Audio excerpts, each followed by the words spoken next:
exterior roof of a skyscraper. I wrote this so fucking long ago, I don't even know what it says. The wind whips as David, downtrodden, malaised, is standing on the lip of the roof's edge. He drops his cigarette and watches as the butt falls, spiraling into the abyss below. The end. A striped shirted man wearing a beret wanders out the door. Pierre, brackets, French. He drops Yo, his Pierre, baguette you want to come out here? in surprise. Sir, will you please step off the ledge? Nah, man, I'm gonna do it. I'm gonna jump. I don't really care because, like, as I said, like, you're like one of the worst people I've ever met because you knocked off my bread. But don't do it. Well, if I'm so bad, then I guess I need to keep living just in order to be better and mean more to people. Or be Um, worse. Either way, I don't give a fuck. can you just tell me that I have the potential to be You have the potential to be a Terry-ific Gilliam-man. there we Huh? go. What?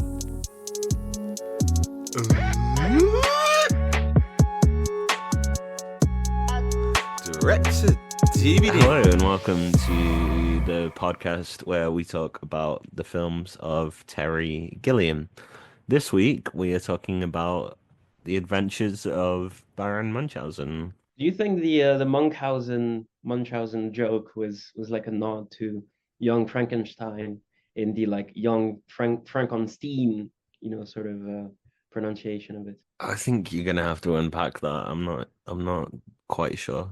You haven't seen the 1973 classic by Mel Brooks, Young Frankenstein, starring Gene Wilder.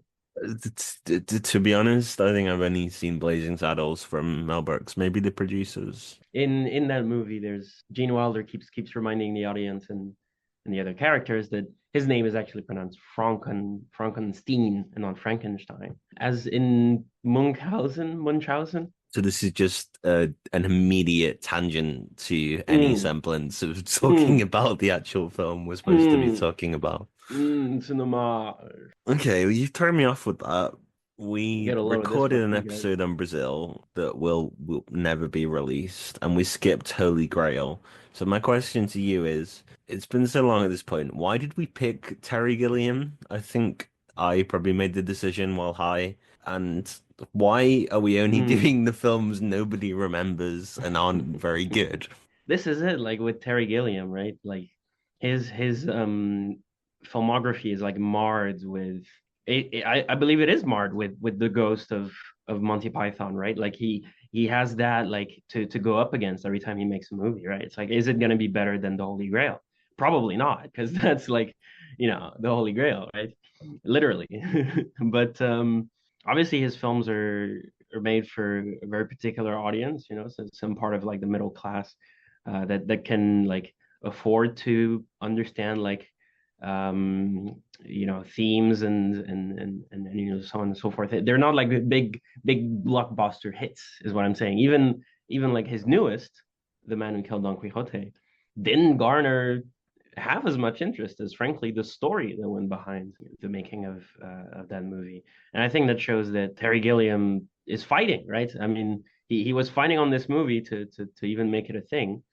He's still fighting today to push a narrative, push a vision, I guess. Well, I'm gonna pick you up on the class thing because I think they're designed to be universal. Like they're kids' movies essentially. They're like for every child who like finds a stick in the woods and pretends it's a sword.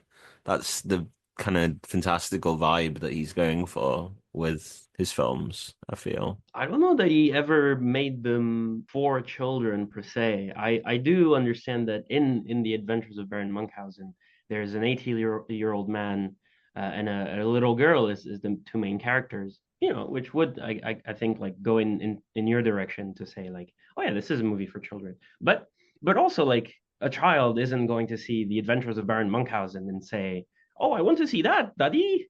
Oh yeah, like maybe your your German friend who grew up in Austria, maybe he would do that. But I find it hard to believe that like the average kid. So really, this is a movie for adults to bring their kids to watch. And Brazil wasn't a movie for kids. I really wouldn't bring a child to watch Brazil, even though it has some fantastical elements. Yes. What do you think?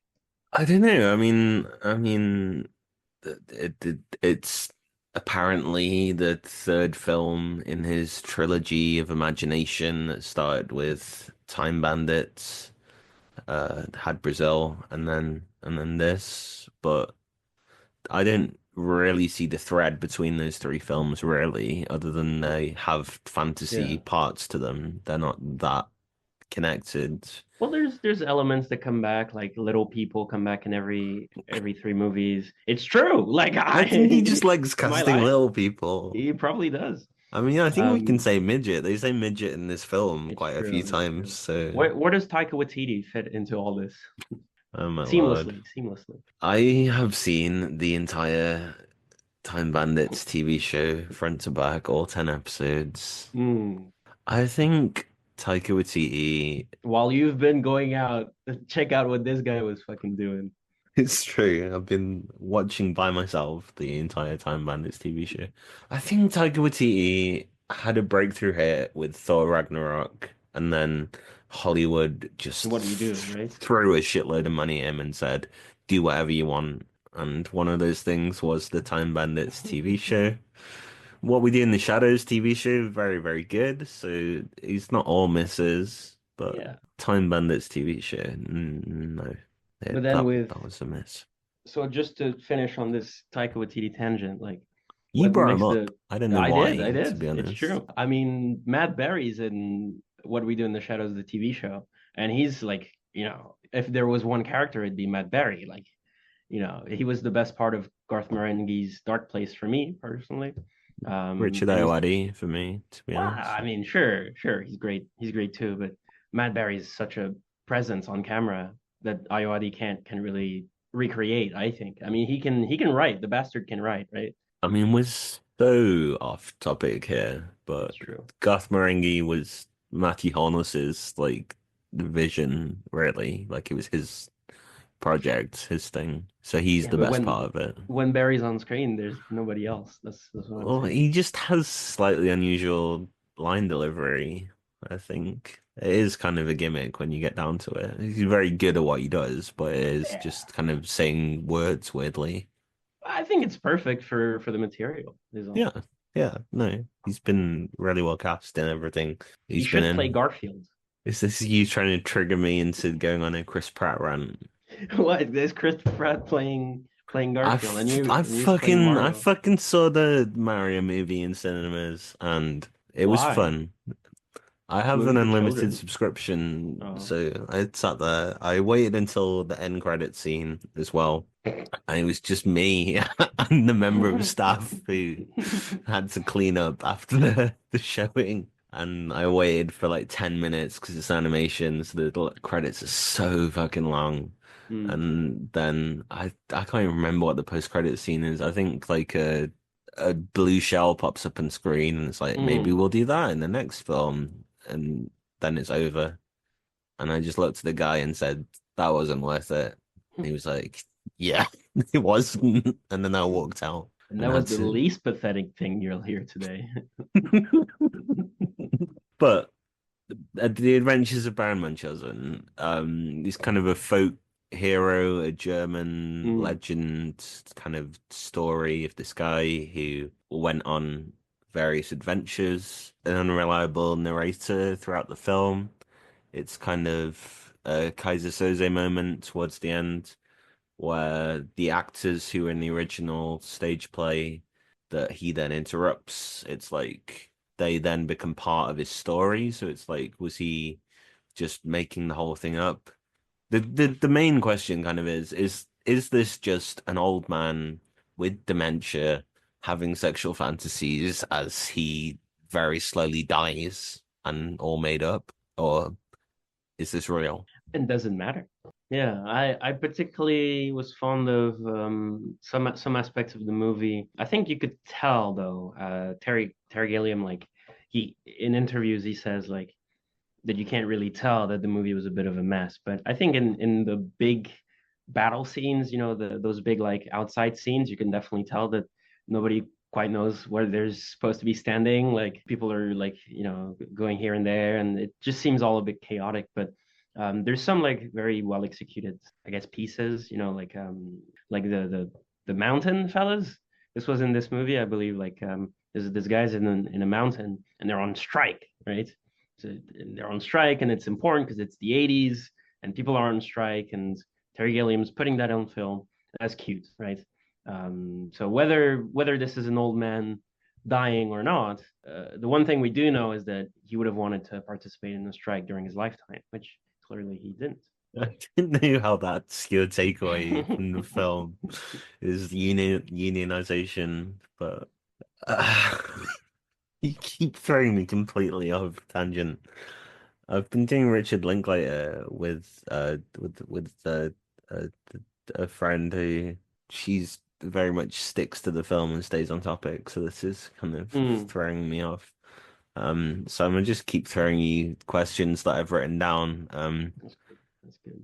A hot air balloon made of like ladies' underwear. Is that hot? Does that turn you on? I mean, it's more like It a, turns Eric Idle on in this film. He sees it and he sees the pantaloons kind of inflating and he's like, "Oh, look at that." there's a lot of things in this movie to me that are like, an old man might laugh because like old men famously they like fart jokes and like silly humor like that. So they might like the pantaloons bit just because oh that's so funny. Oh, my sides. That's how I imagine the elderly crowd watching this movie is.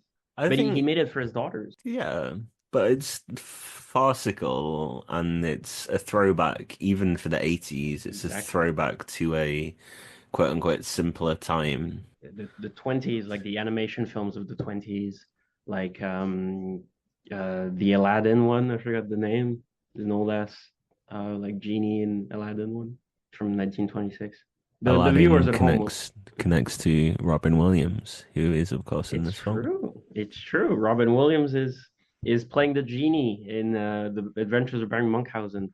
I Well, thought that was a weird inclusion that he just played his Disney character, but I don't know. What do you think about that? I didn't think he's playing the genie. I think he's playing Robin Williams on cocaine, which is the majority of his acting roles. He's going. He needed He's more money to buy more cocaine, is what you're saying. No, I didn't think he was actually unpaid for this film. Oh, really? Unpaid, uncredited. Yeah, I know he was uncredited, yeah, but unpaid is nice. because That it means made he a fair bag from being on Mork and Mindy and Happy Days and stuff at this point, so he was pretty successful. Are you fact checking me right now? no, no. I'm just checking out the movie Zero Theorem, which was one of Gilliam's films from 2013, which also features like an all-star cast. And this is it. Like I think we briefly mentioned this in Time Bandits, maybe that he can like that Terry Gilliam can pull like good names, good talent. Like 'cause Tilda Swinton, Christoph Waltz are in Zero Theorem, and he also has like what's his face in Parnassus, like the whitest man ever, who plays in Artemis Fowl, Colin Farrell. He's got Colin Farrell. He's got Johnny Depp. Yes, he plays in Artemis Fowl. That's the one movie I could remember. Not The Lobster. That doesn't matter. He played in Artemis Fowl. That's all I remember. Oh, Banshees of Inisherin or In No, Bruges, no, Seven Psychopaths, no. straight to Artemis Fowl. Why have you seen Artemis Fowl, the film? Why have you seen Artemis Fowl, the film? I've not. I read the books. I like Owen Colfer, but I've not. I've as a kid, but I've not seen the film. Well, 2020 was a special time.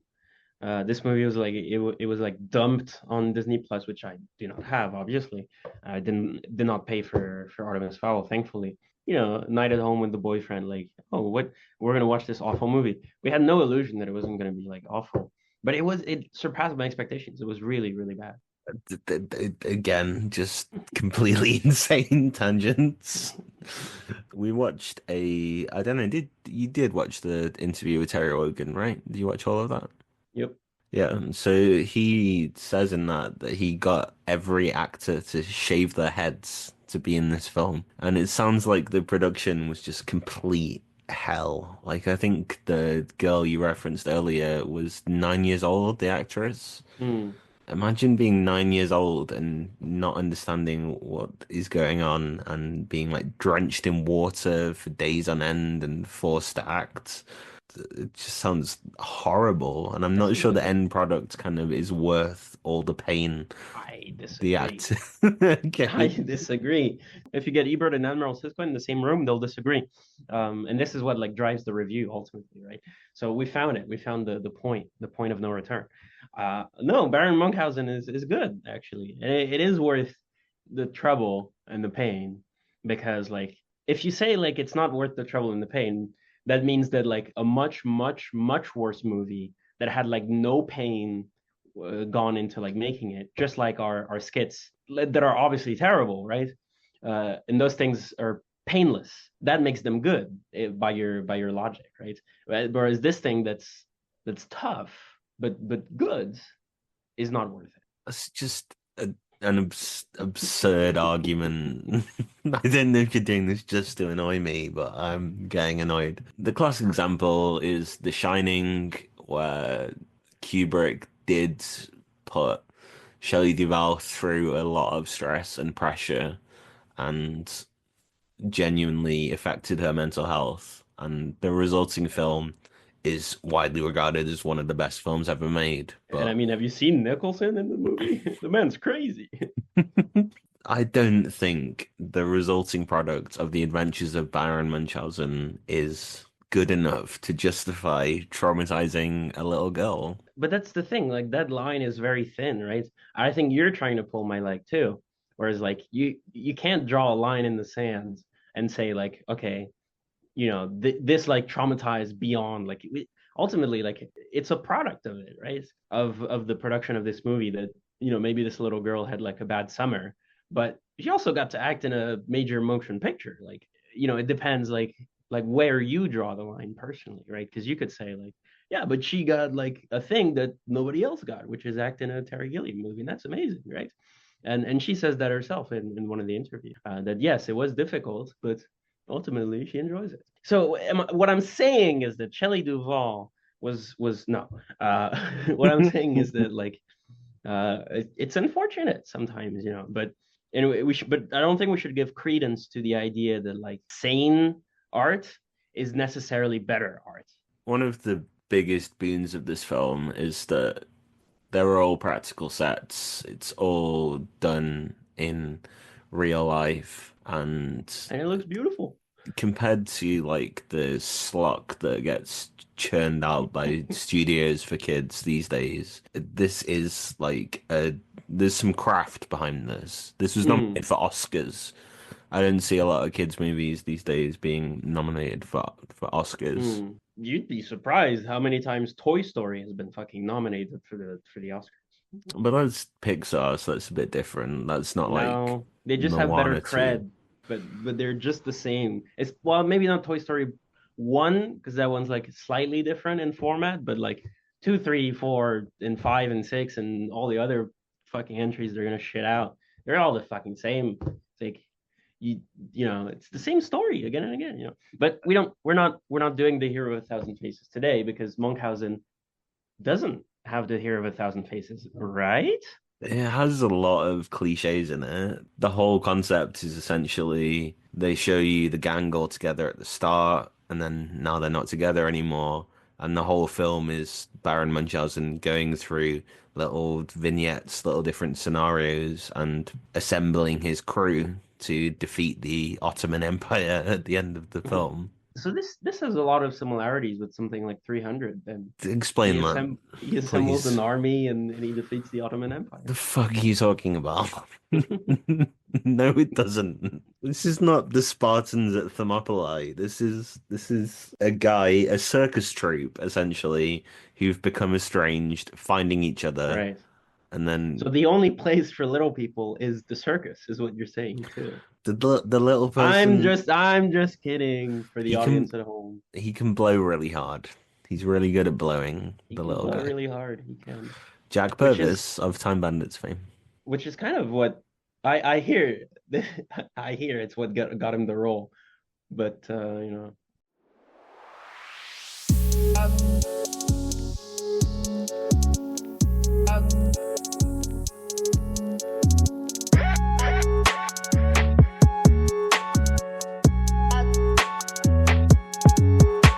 This was nominated for four Oscars. Which Oscars do you think it was nominated for, Adrian? Costumes, Correct?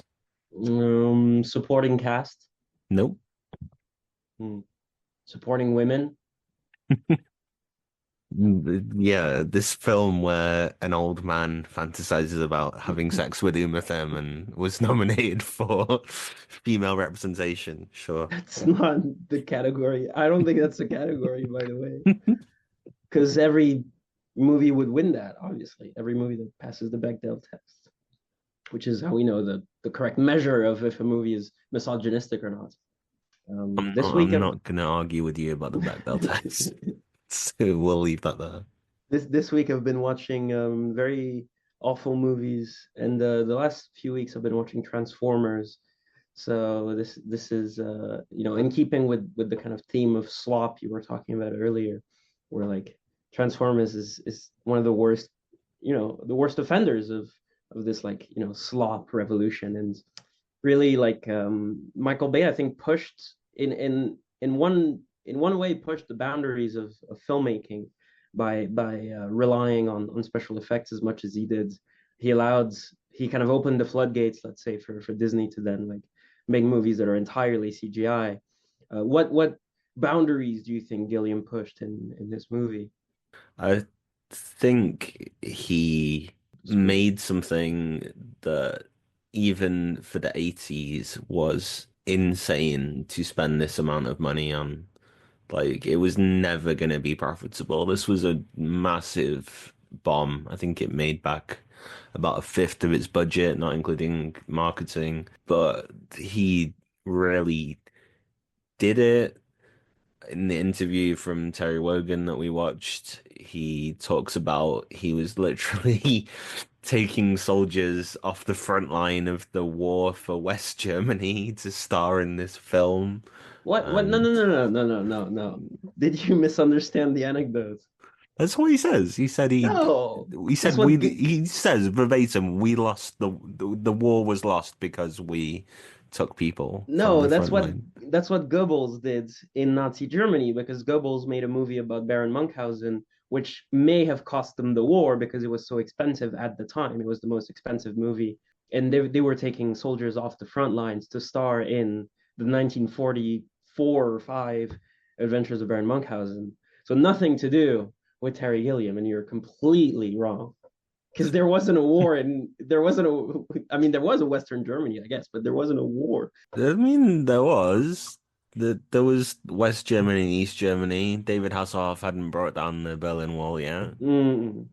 It wasn't an ongoing conflict is what I'm saying, so they weren't taking soldiers off the front lines to star in a British movie in Italy or Spain Based on a German folk hero. based on a German folk story, based on a real story. So I don't know. I found it weird every time it kind of became sexual when he's talking to the head of the Queen of the Moon and her body's being tickled by Robin Williams. And he's like to the girl, oh, he's just tickling her feet, which he literally, the joke is that he literally is just tickling her feet. They're having sex. They're having sex, but can't say that to a kid, so they're just tickling feet. It does seem like the depraved sexual fantasies of an old man succumbing to dementia a lot of times. I think that's your reading of the movie, and I think that's very instructive, actually. That you would decide to focus on the sexual elements. That is the only thing you have mentioned thus far. By the way, he might cut this in a different way, but thus far he's only talked about sex and Uma Thurman and the Moon Queen and the goddess of this and that. This guy is obsessed with women. This is not true. I was just talking about the Oscars. We didn't even finish that. Oh yeah. What screenwriting? The adapted screenplay, wouldn't it, technically? But Mm. no, it didn't. It didn't even get a nomination for that. I Well, mean, obviously, the script is not the selling point here.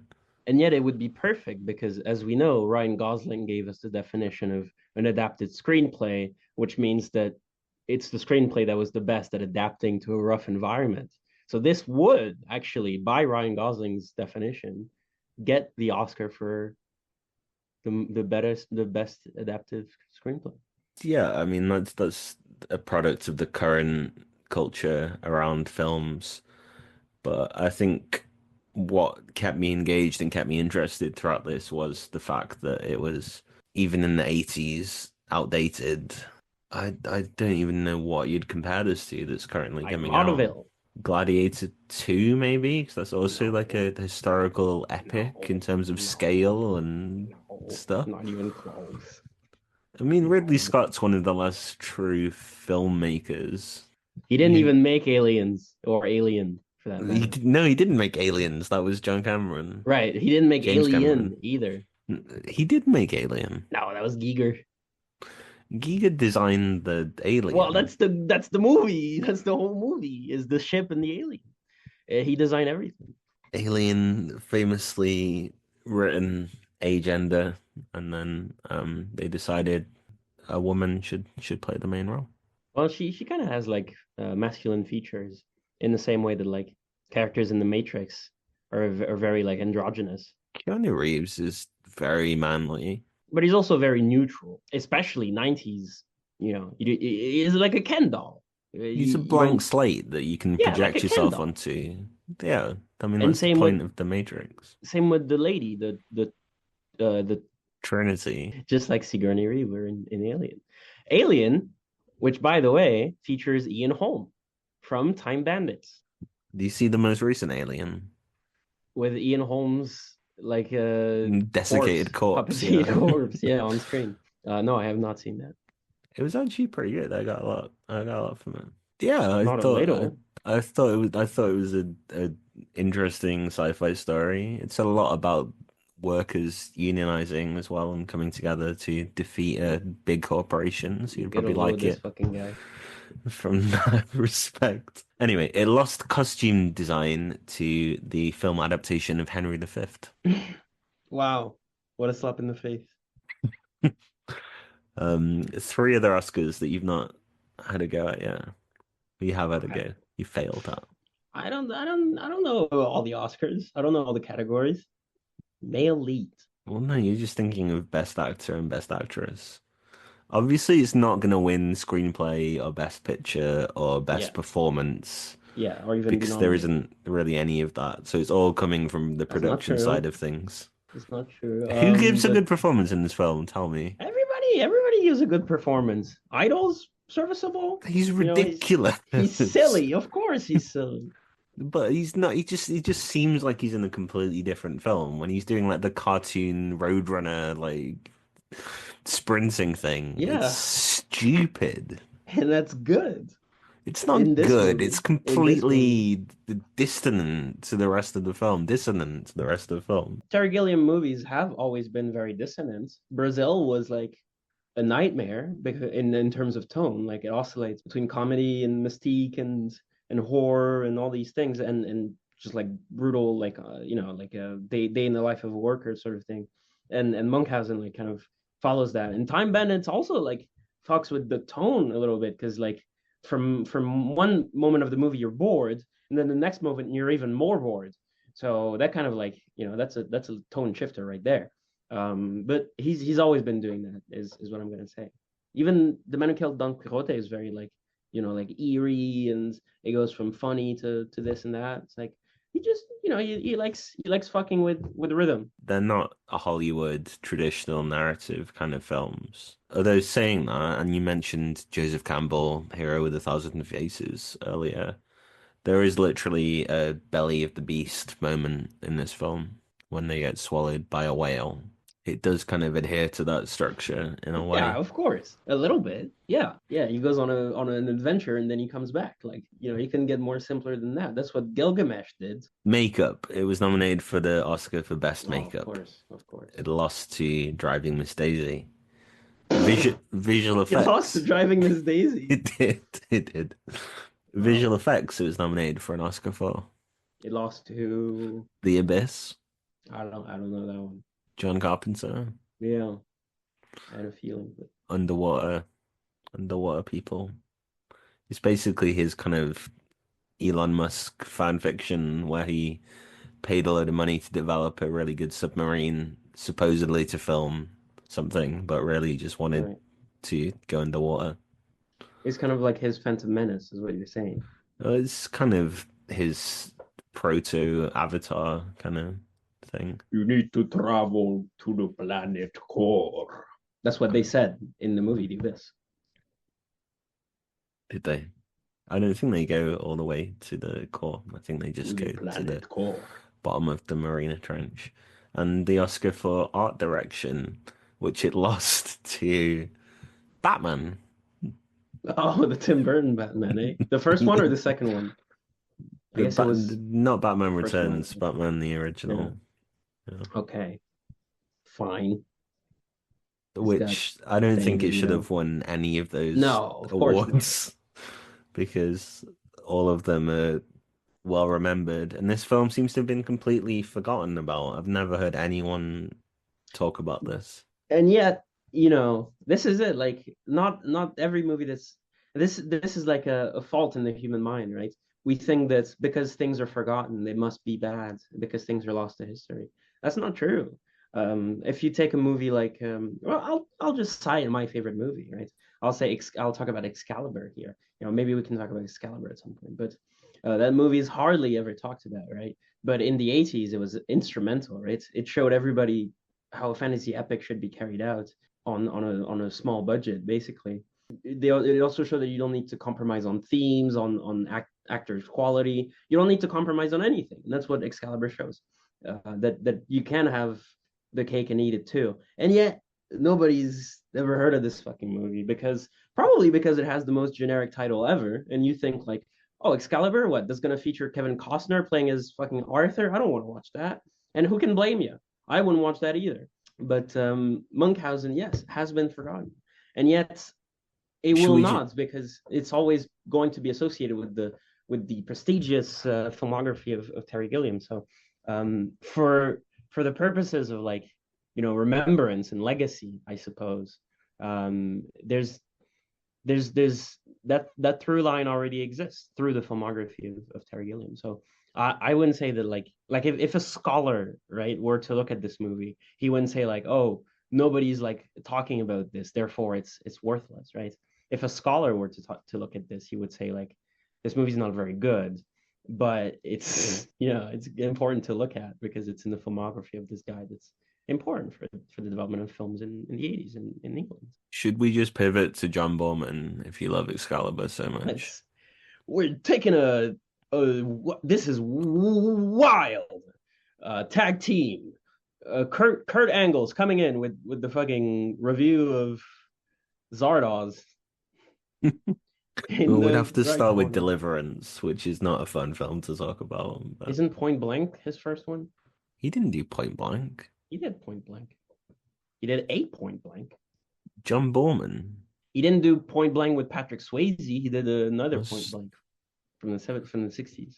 I think, so. I was potentially going to do him on this podcast at some point. I think the first film he did was a film about. Oh, he did do Point Blank. No, I'm just saying like relevancy. You seen that clip of Mike Tyson being interviewed by a teenager, and she goes like, "What is going to be your legacy?" And Mike Tyson goes, "I don't really believe in legacy. Like, I think after you die, that's it. Like, you can't really choose how you're going to be remembered. Like, after you die, that's it." And she goes like, "Oh, I didn't really see it that way. Thank you, Mr. Tyson." Yeah, I don't, legacy. That's just a bullshit word. Just before the Jake Paul fight. You've got the Mm, lisp down, but Mike Tyson definitely has a deeper voice than that. it's true. It's true. It's my you know, it's my great disappointment is that I have neither the face nor the voice for radio. I think your greatest weakness is you're not Mike Tyson. But Mm. anyway, He with would so, he with would kill you if he heard you say that. He would rape you. You know that. he is a convicted rapist, Mike He Tyson. is. I don't even know how to tie this back into the film. Excalibur, King Arthur, Robin Hood, Time Bandits.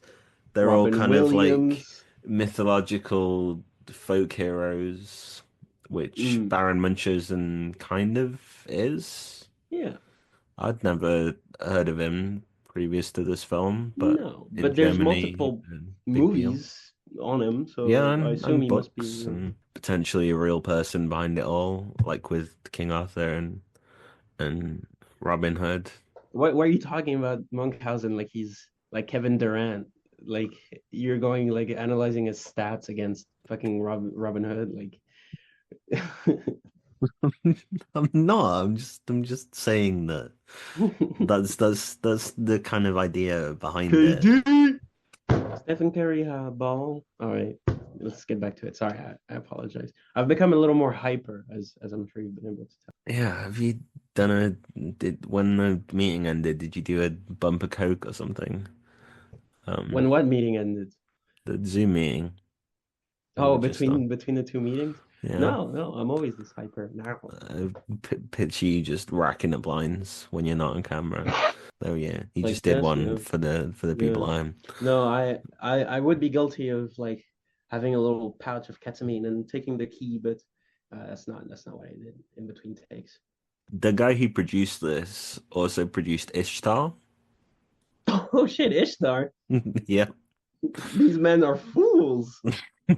he did. Yeah, I think this was during a very specific period where they just threw a load of money at Mm, trying to make the next big thing, and mm. sometimes you get Star Wars, and sometimes you get The Adventures of Baron Munchausen or Ishtar, And I guess. they also like, I guess it was a time when you could go to a different country and pay people for much less. I guess you still do that in New Zealand, right? If you want to make a Hobbit movie, but you used to be able to go to like Italy or Romania or like Venezuela or any of those countries and just like Puppet Master. Didn't they shoot those in fucking middle of fucking nowhere, Bulgaria? Like, I think one of the major factors was the Twilight Zone movie that they made. And during the filming of that, there was a helicopter crash that killed some very young children who they'd just filmed and recruited kind of from a nearby village. Twilight Zone, the movie, when was that released? in the 90s. After that, it became a lot harder, I think, and there were much more I kind see. of like union rules and structure to making a film. Well, But as after the like the 10th Alec Baldwin shoots a guy on set accident.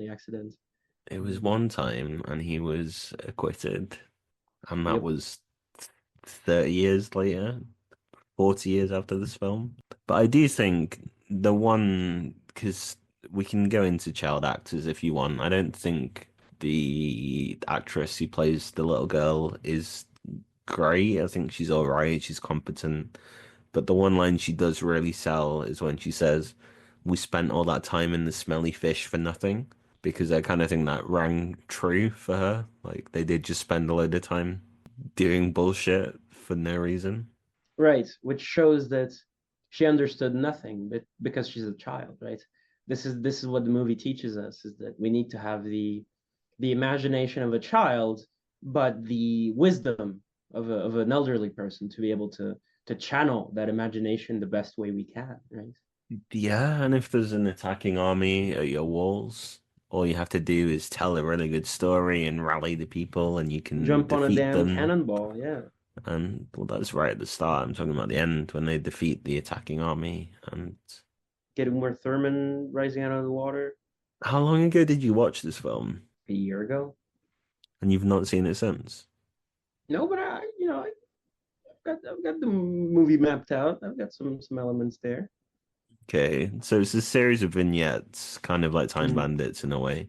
Tell me which vignettes you remember.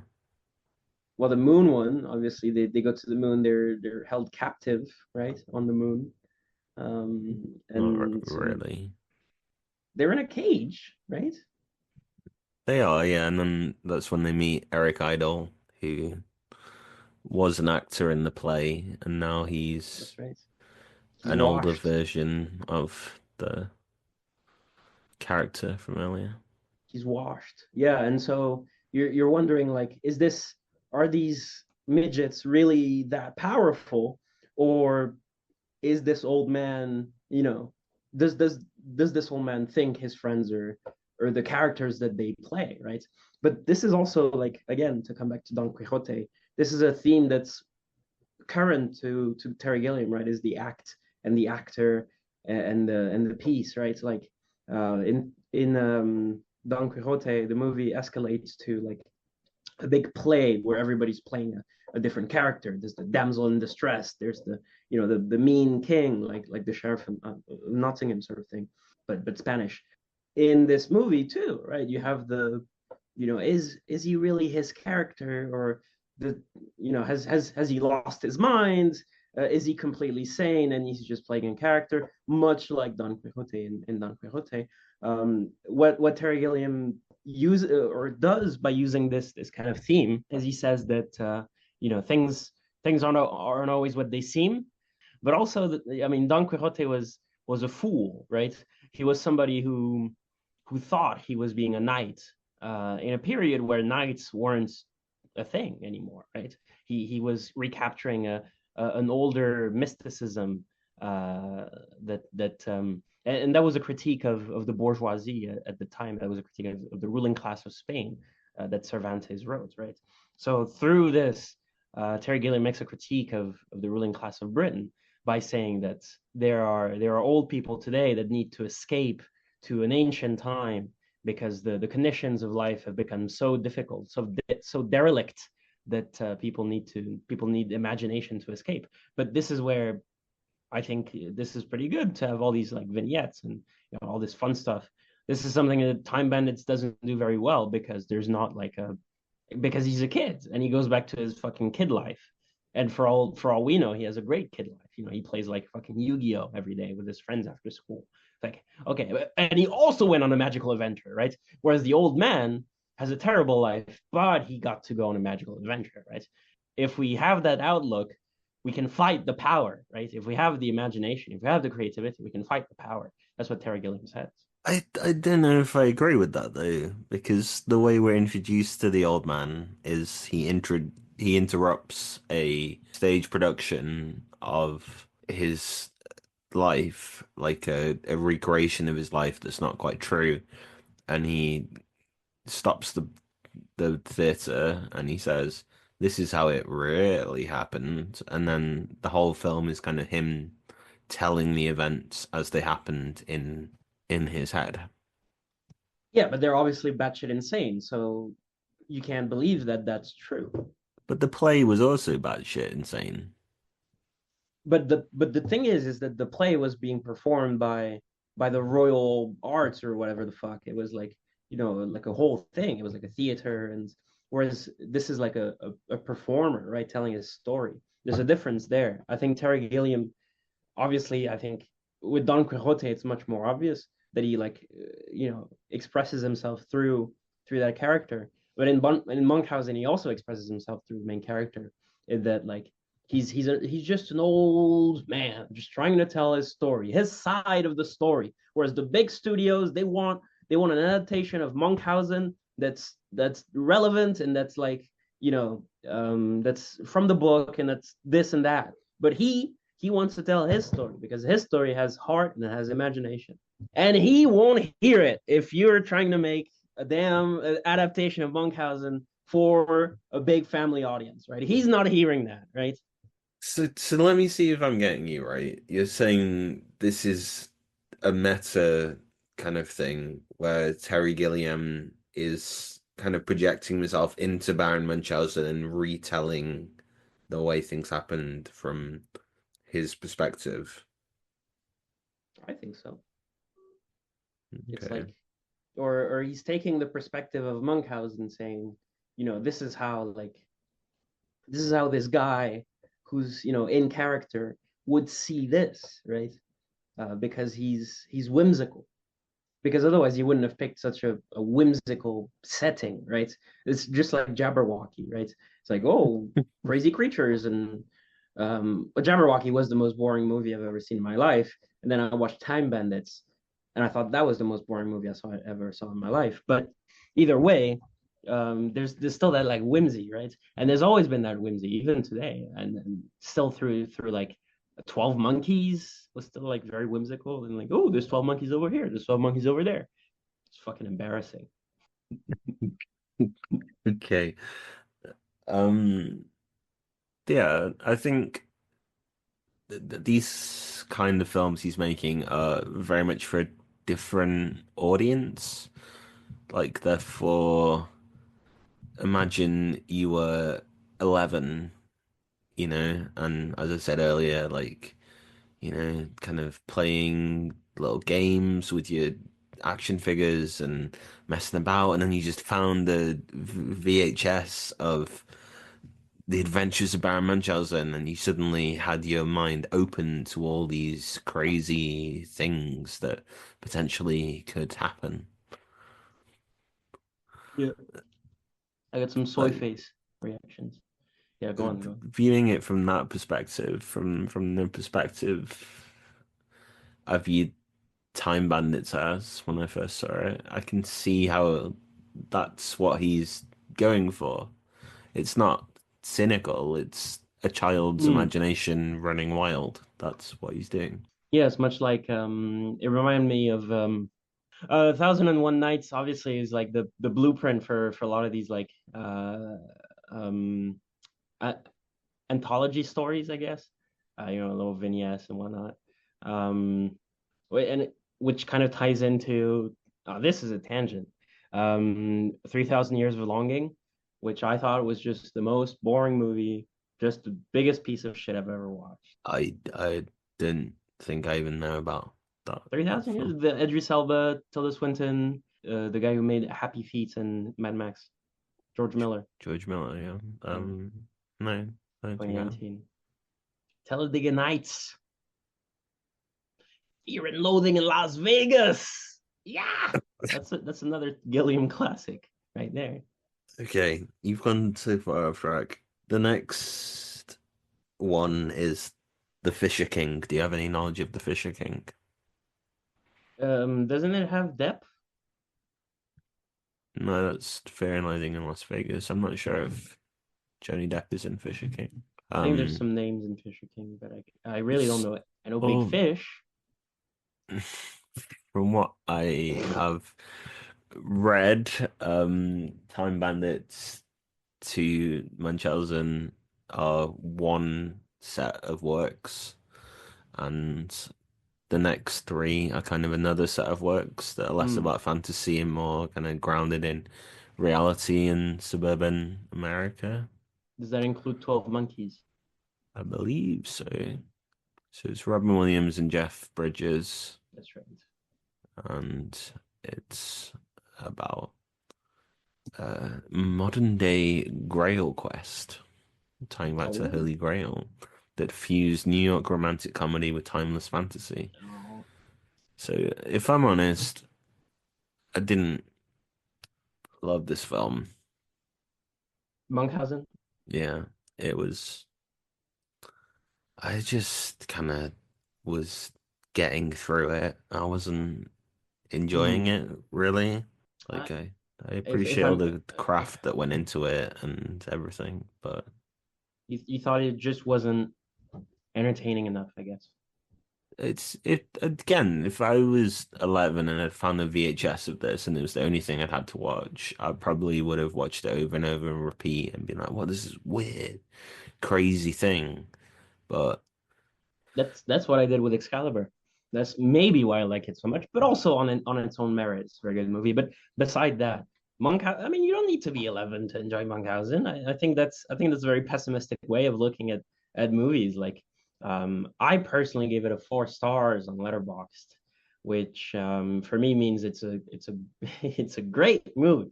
It's a great movie. It uses its resources in an appropriate way, and even a little better than an appropriate way, I would say. Obviously, this was like a race, basically a race to the finish, and I think they made that race basically. But I do see the flaws in this, which is like, the same with time bandits essentially. Like the connecting thread is very light, and there's not a lot you can rest on, and it's just kind of like silly. You're just like thrown from this bit to that bit. But I think it works a lot better in Munchausen, where like for one, you get like better talent than, no offense to the Time Bandits cast, but you get better Sean talent. Connery and Shelley Duvall. They're in like a micro scene. They're not real. And Shelley Duvall's in Robert Duvall might be in Jabberwocky. No connection at all. But I thought it made the landing. It stuck the landing. Where's your whimsy gone? Where's your appreciation of the small things disappeared? my sense of wonder and whimsy? I don't know. I think Can't you give it a nice yippee for every now and then? A good old yippee. This was exhausting, this film. And this recording, I'm sure. It's been nice. It's been nice to talk to you, but yeah. What do you mean I know? Fuck you. That's how I take compliments. I know. That's the Han Solo way of taking compliments. Exactly. What else we're in? Is this a farce? Is this a farcical movie? It is farcical. It's it's a fable. It's a farcical fable. Farcical fable. Is this a kids movie? That's a question we ask every time.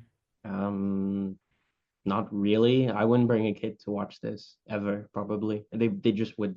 I mean, maybe they'd be like, "What's this?" They'd be if they're small enough, they'd be confused enough, and I think that's the perfect time to bring them to see a movie like that. But if they grow up, they think like, "Oh, this shit's lame. This shit's fucking boring, bro." But then this is it also, right? And then they get older and they're like, "Oh wow, such whimsical wonder," right? Yeah, this is what I'm saying, is if you've got nostalgia for it and you watched it as a young kid, I think it'll mean a lot to you. But as a grown-up, I will repeat, I think that's pessimistic. I think that puts a limit on human experience. I don't think you experience things as vividly and intensely now than I did as a 11-year-old. I've just got so much more available to me that right. It's a lot to just focus my attention on a 2-hour I bought a movie. halberd. 1 minute of recording, by the way. It's gonna cut abruptly. Should we do one more and wrap up, and then? Yeah. Okay. Wrap up. You send link. Send link. I've Don't take that out of context. I've forgotten this bit of talking to you where I can just stare at you silently and you'll feel the need to fill the time with talking. Fill the empty air. That's how like the best radio hosts are people like me that can just fill the air with nonsense. Yeah, but the problem is you can't stay on topic. You just go off tangent. That's what the people tune in for. They tune in for that human element, like they don't want to sit through a lecture. They want to feel a discussion, right? They want to explore its organic components. Yeah, but I assume if they're listening to a podcast about the adventures of Baron Munchausen, they want to hear about the adventures of Baron Munchausen. Because they listen to your podcast on the adventures of Baron Munchausen. So do you think you're like every other podcaster that's very pessimistic? Okay. I'm not pessimistic. My teacher used to say, the pessimist, he says, "Oh, this will never get any worse. This will never get any worse than it currently is." But the optimist, he says, "Oh yes, it will get worse. It will get much, much worse than this." What do you think about that? I think that's words to live by. Sting is in this. For 5 seconds, but 5 seconds is enough. He is. We haven't even talked about Jonathan Pryce's character at all. He plays the old guy who's watching the play at the start. Because he plays Don Quixote in Don Quixote. Can you stop fucking referencing Don Quixote? I've not seen it. It's a perfect movie. It's your fault for not having seen it. I'm doing this podcast like it's somebody who would be experiencing the films as they come out. And You I'm keep the referencing one that's like 30 years down the line in the timeline of Terry Gilliam. but it's important because all these It's things not exist important to at this the because same it's not time. come out when this has come out. Time doesn't exist. We've been over this. I don't even know what that means. Time doesn't exist.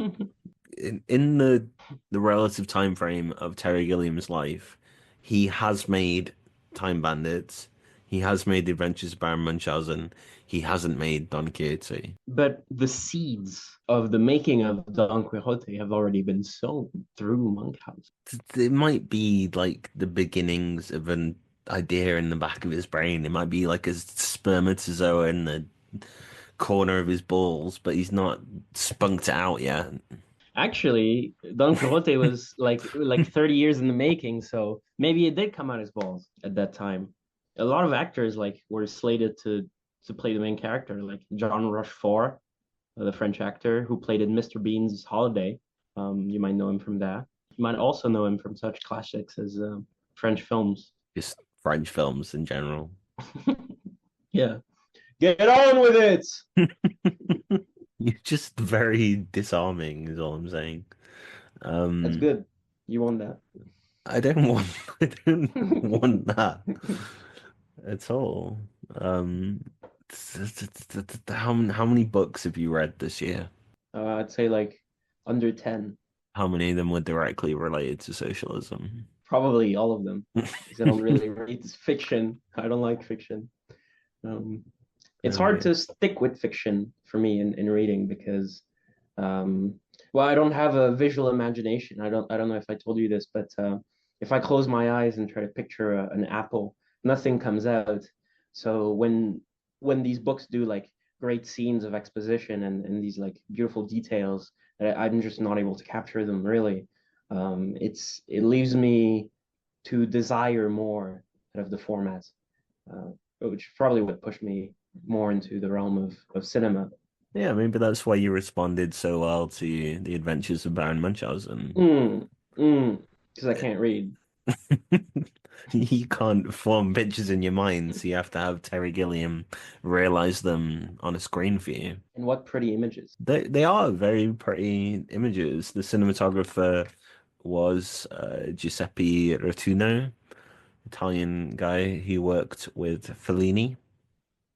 Oh, let me guess. Let me guess. He did horror. He made a lot of classic films, and then he decided later in his career that he was going to work with Terry Gilliam on this. And you can tell like the big establishing shots are very detailed and intricate. When it kind of suffers, I find, is when it's these jokes that don't really land for me. I got that from the Wogan interview as well. I feel like Terry Gilliam is almost like an artifact from a parallel universe, like an alternate reality that's been transplanted into ours, and it doesn't quite fit or make sense. Okay, for the people at home, obviously this is batshit insane. But what he means is that Terry Gilliam is a product of his time and he has a very dry sense of humor, is also what I believe the host of this show is talking about. When Gilliam's on interviews, he's very sarcastic and he doesn't let a lot of things head on. But even then, like, because but fucking all get right, a load of this guy. make fun of my fucking study, Dick. Um, the fact that you just completely thrown me off track. The positive reviews I've seen of Time Bandits from a lot of people have been that they watched it as a preteen in the 80s on a VHS and they had no idea what to expect. And then this massive holographic face pops up on the screen and it just goes completely batshit from minute zero. And all these little people are running around doing crazy stuff. It just Now, seemed like something that why did you couldn't exist, and then it is there in front of you, and it just expands the imagination. And Right, right. I Why did think you pick the narrative of an 11-year-old watching this on VHS? I'm just saying that in the age of social media and TikTok and Right. memes, you see a load of weird shit every single day. But if you were in a very sheltered life, going to school in a suburb in the 80s, like Kevin in Time Bandits, and the only frame of reference you had was the kids you went to school with and your parents, then suddenly you saw something fucking insane like this or like Time Bandits, your mind Well, would be blown. it was still the years of the Thatcher censorship, wasn't it? I don't know what she censored specifically now. A bunch of crap. I don't know exactly, but horror and and some stuff like censored on British video and so on and so forth. You should look into that because it's kind of like if you don't bring that up, like because like yeah, you can say like the context of like oh these people were living like small lives, but then also like that's why Monty Python was such a thing, right? Is that like there's this like big wrecking ball that came into like British little in not little but the British intelligentsia and like performance arts like suddenly you have these like absurdist guys that are taking over basically. That's why you go and see a Gilliam movie, which is what I'm saying. Like maybe you'd see this on the shelves of the video store, but I don't know if they'd stock it well into the 90s or even if they'd stock it in the 80s. If it bombed so much, like why would they keep it at the video store? There was still a major release though, and I think Terry Gilliam's films have always been cult successes. They weren't popular when they came out, but now people are back at them and think they reached a very specific group of people, but the people that saw them were the people who needed to see them and inspired them, which is why we're seeing comebacks like the Time Bandits TV show. Despite the fact that that is the weakest of his movies. I guess I at don't least it agree makes with you. sense. I think this is worse than Time Bandits. Wow, 100%. that I is will. insane, insane. It's not. That I is saw, insane. That might be like rose glasses, and I first saw it as a teenager, Time Bandits, but this is better than Time Bandits. This is better than Oh, Time no, Bandits. sorry, the Yes. other way around. Time Bandits is worse than this, is what I mean. Um, Ah, how the turntables have turned. It was me, Rich Evans, before, but now it is you who's fumbling your lines. Impossible Challenge. Adrian goes 5 minutes without doing a red light media reference. Actually, we've gone 40 plus minutes without doing a Red Letter Media reference. You've made I talked quite a about few. Puppet Master. That was the closest I flirted with the idea of Red Letter Media. But also, you've watched the Puppet Master movies. You've stuck with the series, haven't you? I've seen quite a few of them. Yeah. How did that make you feel when they released the Puppet Master video? I was pogging personally. I was pogging. I didn't think I would have been alive when my first Puppet Master came out on VHS. No, when the Red Letter Media video of Puppet Master came out. Yeah, I felt all my life had been justified up until that point. I didn't waste Of all that course, time of watching course. those stupid movies. I was doing something Just the to. worst garbage too, right? Like, and you were drunk, and you were like, sorry, that's insensitive of me. I I was do recognize cause that. quite happy. I was having fun. I can feel that. I can feel that. Which is why you've replaced the allure of a nice refreshing can of beer with the biggest vape you could find at the store. You said, "Give me a vape that's just like unwieldy. It looks It's like a can of beer." it's not even that big, but It's the size of his fist, people. For people that can't see the video, because he's gonna chicken out and not upload the video. I'm kidding. Don't do that because I look like hell anyway for the people at home. But he's holding like a gun. This thing looks like a device, like a purse almost. It's as big as a purse, is what I'm saying. it's not as big as a bus. This looks like I could fit a couple of micro SDs in there. Yeah, he could reasonably be a music player as well as a vape. Coming live from the streets of Birmingham. Okay, so you clearly like this film more than I do. So I think so. you're saying Terry-ific, and I'm saying, man, Gilliam-man, this film Gilliam-man. was not good. Tune in for the next episode of Will We Ever Agree on Anything Ever? The show. I'm excited to watch Fisher King. I'd like to do that. It looks good. Well, I don't know if I literally know nothing about it. It looks good though. It looks good. I think it's best to go in this with no knowledge. Mm. I was kind of while watching this film, I was looking up stuff about it because it couldn't hold my interest enough. I think like starting the movie, I like Googled quickly like what's this thing about because clearly it was based on something that I didn't know. And yeah, you find like other movies. No, I think it was when I was torrenting it. It was like, oh, is it the 1988 Barons of fucking Monk? Is it the 1967 Barons of? Is it the 19 so on and so forth? So I was like, oh, there must be like a history to this stuff. And from context clues, I was able to parse that this was a folk tale. And from context clues, I was able to tell that this was a fable and therefore a silly movie. And I was able to deduct the tone of this movie based on elements priorly accessible to me, human knowledge, which is apparently something you were not able to do. Now, why is that? Because the tone was all over the fucking place. Like it's on some level it's this farce, this Monty Python farce kind of thing.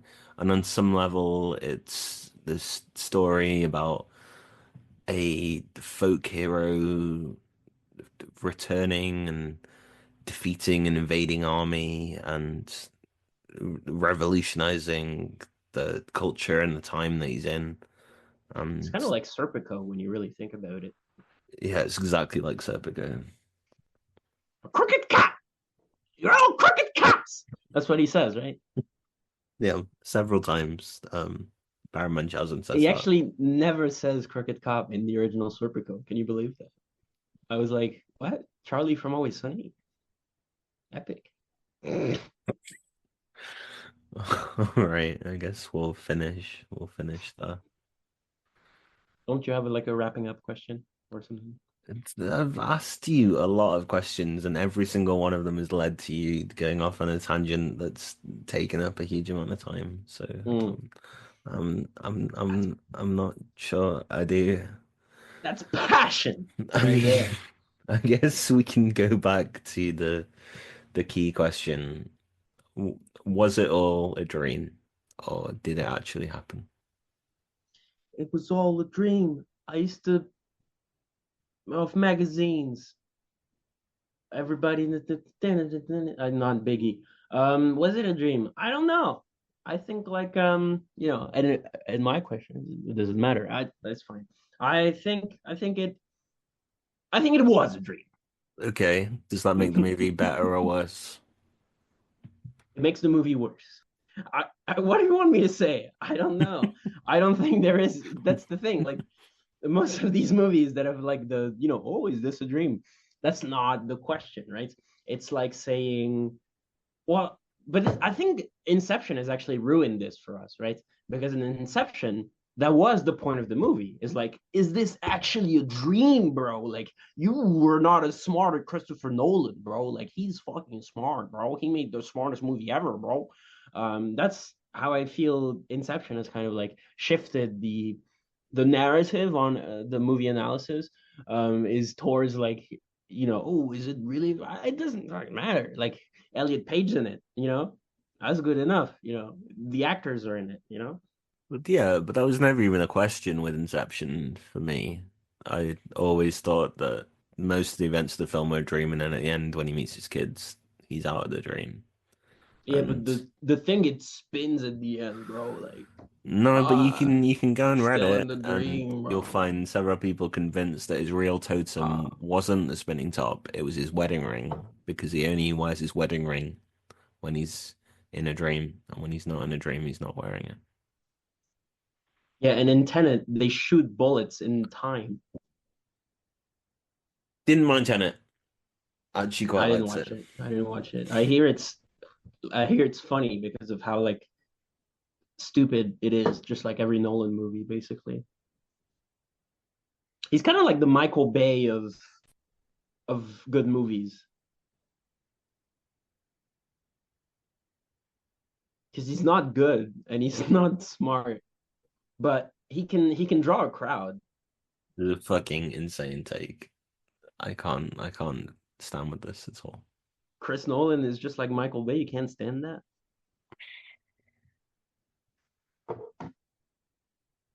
He's one of the greats. Yeah, the greats at making me fucking sit in a cinema chair for fucking 3 hours watching Batman, Raw Dog, some other fucking superhero. I don't care.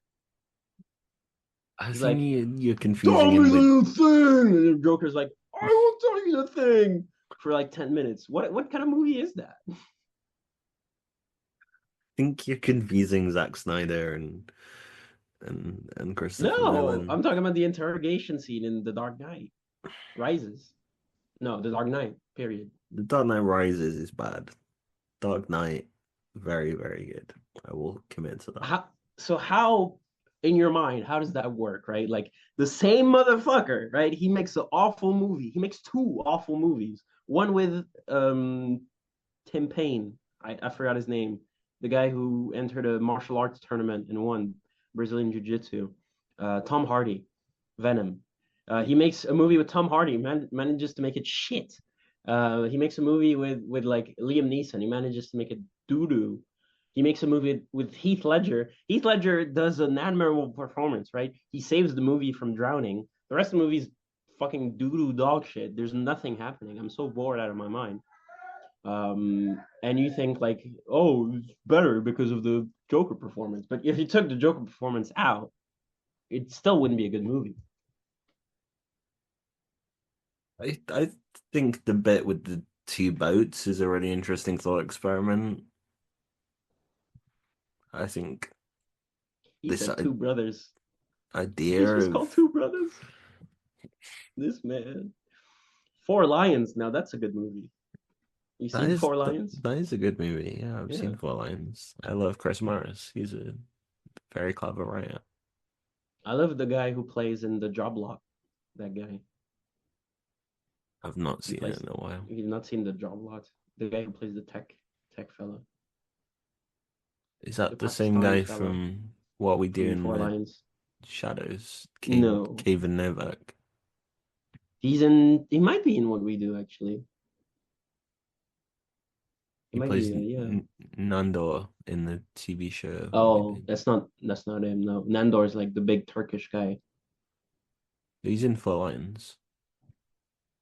He is in Four Lions. Shit, that's him. Oh yeah, it's Robert Dingy Rapids guy. No, I meant the other guy who gets blown up accidentally with sheep and stuff. That guy, the first guy who dies. Yeah, it's been a while. It's just called Four Lions. It's called Four Brothers. Maybe we should do films that we both enjoy. Like we could do Chris Morris films, for example. We don't need to stick to a guy. You know, I don't That's know kind why of you need to the stick to a guy. concept of the podcast is we go through a director's filmography. Like But what if the concept? we both had to fucking watch Jabberwocky, so we're committed to Terry Gilliam now. Yeah, yeah. We're in him for the long run. Yeah, we both had to sit through Jabberwocky. It's true. Something that no other human has done. Not even Terry Gilliam. I don't even know how that works. But I did like this is like, I have some new like bad film tech that I think could like obviously the kids that now have the Bad Film Society are like we're now talking about Bad Film Society from University of Birmingham that we both attended. It's now been taken over by these like, Shrek maniacs, as I like to call them. Like the kids that Lord. think that Shrek is like the best bad film ever because Shrek, and B movie because B movie, but I'd they give should them, like I would give them more credit than that. They've watched stuff like the Harry Hill movie. they watch fucking Legally Blonde and like shit and like Beverly Hills Chihuahua. Like, what kind of fucking crap is that?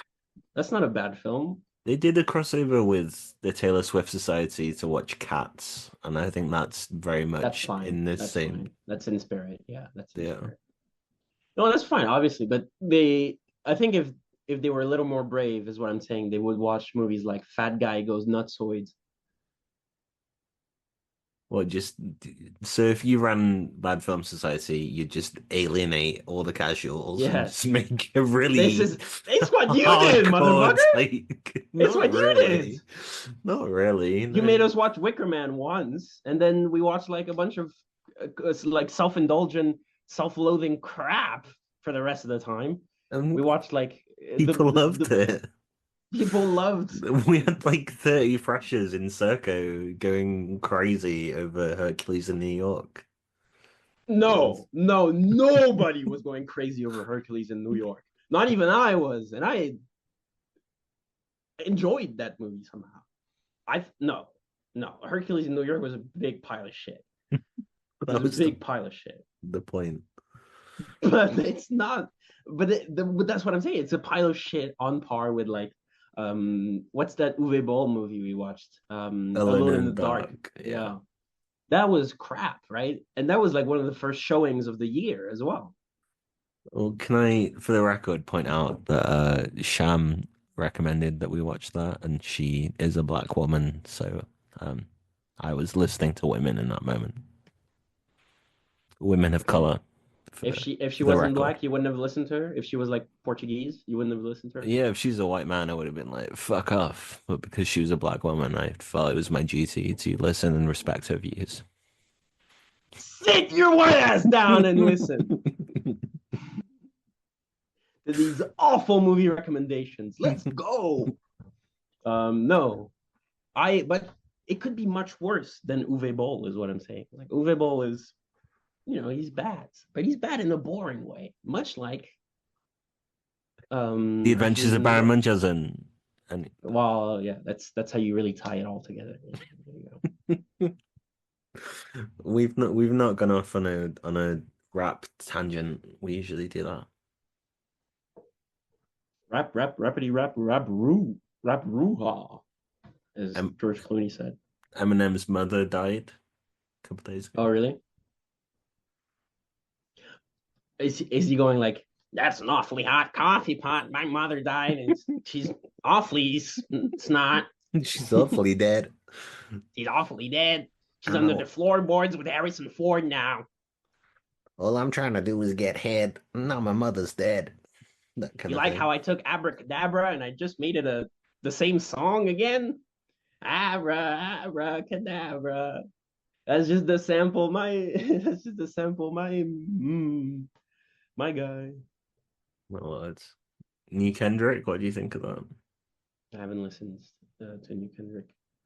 It's a pretty What? fun album. Like, I didn't really listen to Mr. Morale because it was so Like like down. self-conscious and lyrical and deep Yeah. investment to like get into it. But GNX is definitely just a fun album you can throw on.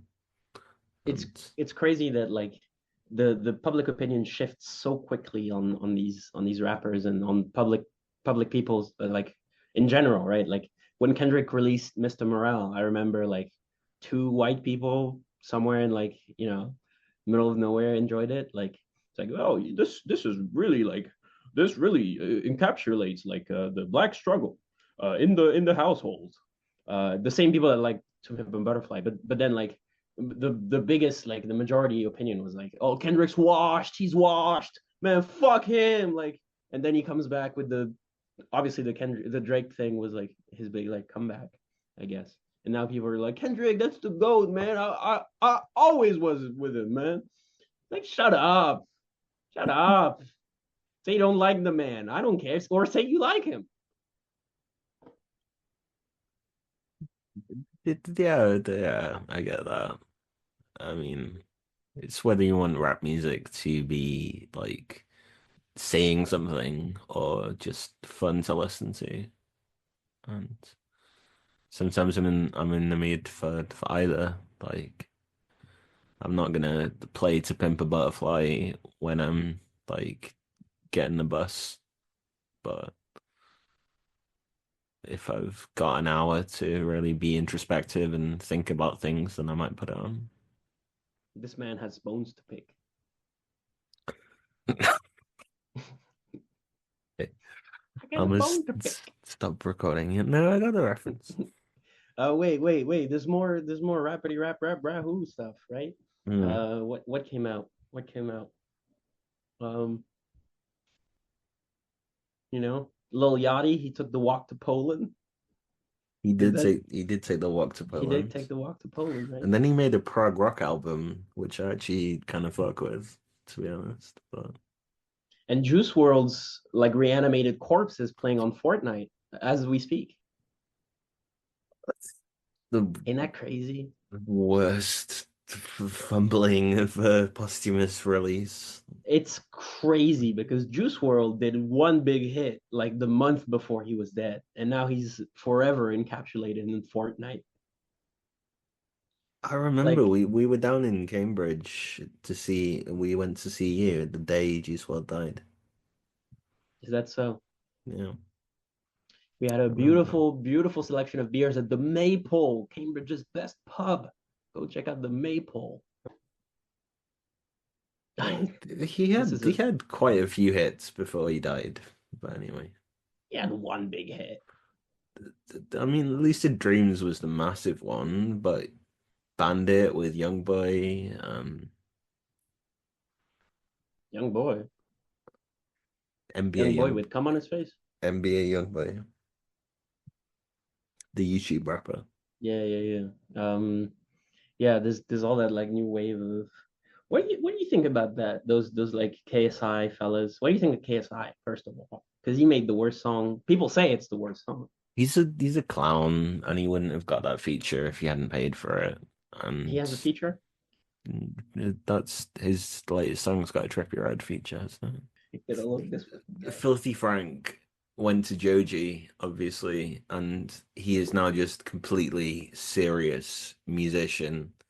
But KSI is like he's a YouTuber, but now he's also releasing rap music, and he's like doing Lunchable collabs with Mr. Beast, but also having a serious rap career and being an MMA fighter or whatever. And Prime and It's, this and it's that. just a like dilution of the brand and Hmm. the image. Well, I mean, maybe the only example, but I love Joji's music. Like I would listen to that unironically because it's just actually really good music. This And man's a 14-year-old white girl. You hear this? You peep this shit? Oh fuck. I think I'm literally wearing his merch right now. I Look, I was distraught when he wasn't doing his Pink Guy stuff anymore because I thought the Pink Guy music was he did one album, right? The Pink Guy album. it was like a mixtape, and it was kind of like Pretty ironic, funny. making Pretty fun funny. of. Yeah, but he's not making funny music anymore. He's a serious musician making serious But shit. I think he regrets the this is it. Like I think Filthy Frank personally, I think has like, I'm not gonna be the, barstool psychologist here, but I think he's got like some personality stuff going on because when he's serious, he wants to make silly stuff, and when he's silly, he wants to make serious stuff. I think now he's like attained like such a big, image as this Joji guy, but I wouldn't put it past him if like after his like Joji career kind of like, start to take a dive naturally just because the interest wanes. I wouldn't be surprised if he went back to doing more silly stuff. Yeah, he could always go back to it, but he's not trying to do two things at the same time, which is what someone like KSI Yeah, is doing. because he's not a fucking drooling moron like KSI, yeah, who has no discernible skills or any quality as an entertainer. He's just And making kind of generic trap yeah, because that's what's popular right now and that's what will make him money. and We, also we have he's like, less than a minute left, by the way. all right.